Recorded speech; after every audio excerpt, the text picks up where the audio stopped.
if your content isn't getting a reaction, it's not working now and it won't ever work.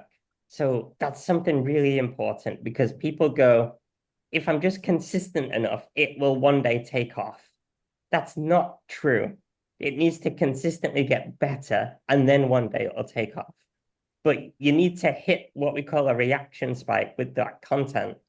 And if you haven't got a reaction, the video or the content, whatever it is, it's not at the point where it's good enough yet.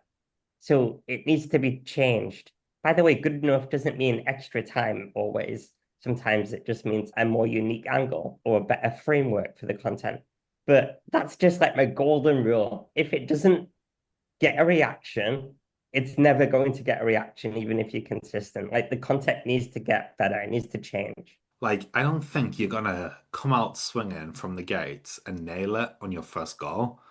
What you want is you don't want radio silence. Like, if you're getting radio silence, then you're doing something wrong, basically.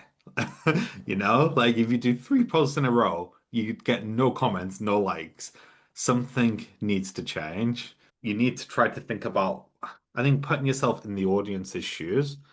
I think being very clear with who you're trying to reach, what would they, what, when I'm creating content now, it's like, what is going to make someone react to this in some way? I need to almost picture the comment that they're going to leave. Like, if I look at a post, some content people create, it's like impossible. It's just impossible to actually engage with it. Like, they'll ask either too big a question or the question's not like interesting enough. So I'm like, literally, once I've finished, I'll look at the content and I'll be like, if I was somebody coming across this, what would they say? Like, how could they comment on this? And if I can't think of anything, then it probably needs to change. And I think the more you do it, I feel like that just becomes almost muscle memory. And you create the content with that in mind. It's not like I'm sitting down and like looking at the screen and thinking, what would they say? But like I think in the beginning, you need to force yourself to do